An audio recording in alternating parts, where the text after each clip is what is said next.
Sir, Your Honor, pwede bang i-ano ko lang yung USB na ayaw nila ipakita doon para mas madali kong mapaliwanag? Yun nga po yung gusto naming upapayag. Kasi kayo. mahirap puro kwento eh.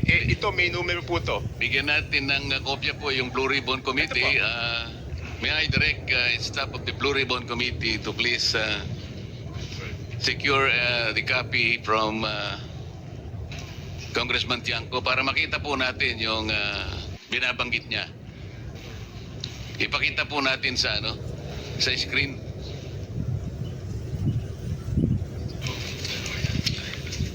Let me acknowledge also the presence of Senator Rapi Tulfo.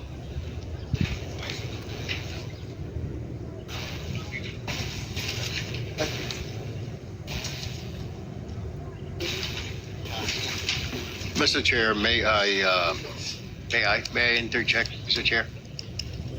Yes, Senator. Yeah, I would like to direct this question to. Sandali. Let me acknowledge also the presence of Senator Bato. Continue, sir.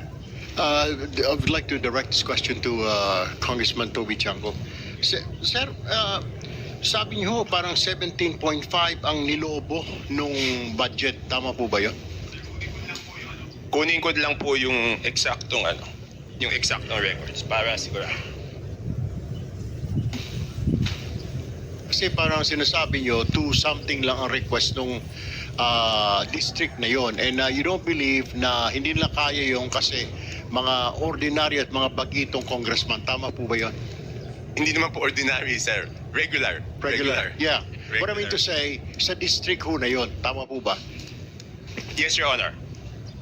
Ang tanong ko po ngayon, sir, may naririnig po tayo, ito po yung common lingo ito, yung sinasabing parking fee. Hindi ho kaya nagkaroon ng yung pondo na yon ay pinarada lang dito ng isang congressman na hindi naman taga roon. Ito ang tawag ay parking. Have you heard that, Mr. Chair?